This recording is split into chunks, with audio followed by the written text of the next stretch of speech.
το καλό, ο Πάτερ Χρήστος. Εγώ τι να πω, τα είπατε όλα. Νομίζω. Είπα μετά τη μουσική, εσείς να πείτε τα υπόλοιπα. Η μουσική μιλάει μόνη της. Εγώ να ευχαριστήσω εκ μέρους όλων των παρόντων εδώ, τα παιδιά που δίνουν μια μεγάλη προσπάθεια και να τονίσω το εξής, ότι δεν είναι μόνο η σημερινή προσφορά, δεν είναι μόνο η προσφορά που έγινε στο Κιόνι, ούτε στο Βάθη. Είναι η προσφορά που γίνεται κάθε πανήγυρη του Αγίου Ιακήμ, κάθε πανήγυρη του Αγίου Ραφαήλ, κάθε πανήγυρη στην Παναγία των Καθαρών και όχι μόνο. Λοιπόν, νομίζω ότι αυτό τα λέει όλα. Οπότε οφείλουμε, παρόλο βέβαια θα το πω και αυτό και ας πικράνει κάποιος, βέβαια όχι τους παρόντες, κυρίως τους απόντες. Δυστυχώς σήμερα η συμμετοχή ήταν πολύ μικρή για το Σταυρό.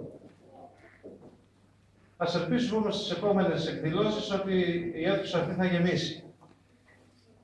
Αξίζει ένα μεγάλο μπράβο, γιατί είναι όλα παιδιά και να ευχηθούμε από καρδίας το καινούργιο έτος να τους χαρίζει καλή μουσική πρόοδο, όπως και σχολική. Και να μας χαϊδεύουν τα αυτιά με αυτά τα ωραία μελωδήματα, γιατί και εγώ ως γνώστης, βαθύς γνώστης, της κλασικής, παραδοσιακής και βυζαντινής μουσικής, μπορώ να σας επιβεβαιώσω ότι ήταν άψογο. Και τις δύο φορές που τους άκουσα, στο Βαθύ δεν είχα τη δύναμη να έρθω, αλλά αυτές τις δύο φορές που μπορούσα να ακούσω, μπορώ να σας επενέσω για ό,τι καλύτερο. Να είστε καλά και σας εύχομαι να είστε υγιείς και οι Άγιοι που υπηρετείτε μαζί με την Παναγία πρωτίστως, να σας χαρίζουν ό,τι καλό την καινούργια χρονιά του 2015. Στηριζόμαστε σε εσάς, γιατί όταν βλέπετε παιδιά, τα παιδιά είναι ελπίδα, τα παιδιά είναι αύριο, τα παιδιά είναι ζωντάνια. Και παροτρύνουμε και όλους τους γονείς να συνεχίσουν αυτό το έργο. Μπορώ να πω επίσης ότι η ιστορία που έχω πληροφορηθεί εδώ λοιπόν λέει το εξής, ότι από τη Βόρεια Ιθάκη έχει να συμμετάσχει νέος στη φιλαρμονική τουλάχιστον από το 90, αν δεν κάνω λάθος. Δεν ξέρω, εσείς μπορείτε να το επιβεβαιώσετε. Έτσι. Νομίζω είναι μια 25ετία πλέον που σπάει αυτό το κατεστημένο, να το πούμε, έτσι, σε εισαγωγικά. Έτσι. Λοιπόν, να είστε καλά, να προσφέρετε ό,τι προσφέρετε και εμείς θα είμαστε μαζί σας. Να είστε καλά. Ευχαριστούμε.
Φιωρέντσα Ιβαρδοπούλου. Στην Τωρένα Ικούση. Την Πλεώνα Ιτήλια. Στα κλαρινέτα η Ταλίνα Μπούση. Ο Μιχάλης ο Κασιανός. Ο Αυριανός ο Πεταλάς. Ο Κωνσταντίνος ο Λουτσάτος και η Μένα Ιτήλια. Στα σαξόφωνα η Κατερίνα Ημορφέση και ο Γιάννης Μάρας Κέμενης. Στα κόρνα ο Χρήστος Σουσούλα και ο Κωνσταντίνος ο Βλάχος.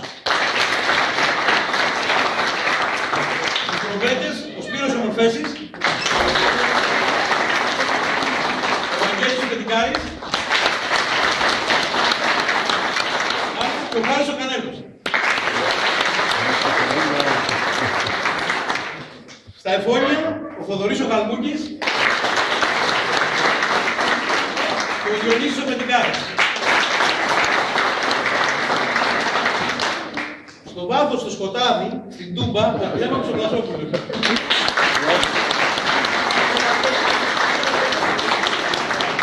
Στα Κρουστά, ο Διονύσης ο Δευτεραίος. Ο Λεωνάρδος ο Βράκουλη. Και ο Σπύρος ο Αμάραθος.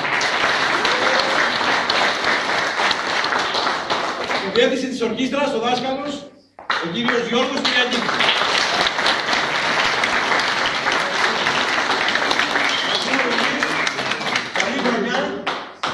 Στις αφηγήσεις ο κύριος Μάσος.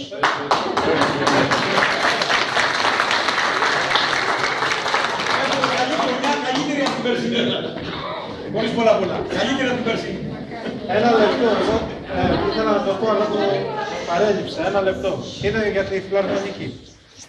Για όσους δεν γνωρίζουν, η φιλαρμονική φέτος για πρώτη φορά, και επειδή είμαι πατρινός το λέω, χωρίς να παρεξηγηθώ, πατρινός όλοι οι Έλληνες είμαστε, το ίδιο και όλα χωριά είναι. Λοιπόν, απλά επειδή παρευρέθηκαν φέτος στη μεγάλη εορτή του Αγίου Ανδρέα στην Πάτρα και επειδή εγώ διακόνησα αυτό το ναό και ξέρω τι σημαίνει το πανηγύρι του Αγίου Ανδρέα, μιλάμε για πολλές χιλιάδες κόσμοι. Η παρουσία τους λοιπόν εκεί, με μέσο όρο ηλικίας, το μικρότερο, δεν είναι μία η φιλαρμονική που συμμετέχει, είναι νομίζω 4 ή 5. 7. Φέτος ήταν 7, συνήθως ήταν 4-5, φέτος ήταν πολύ περισσότεροι.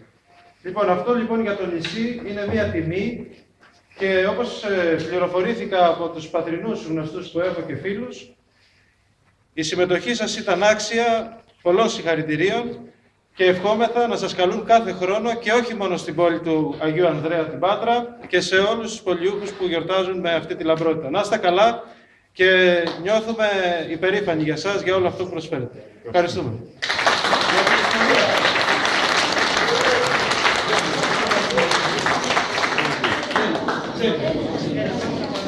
Κι άλλο.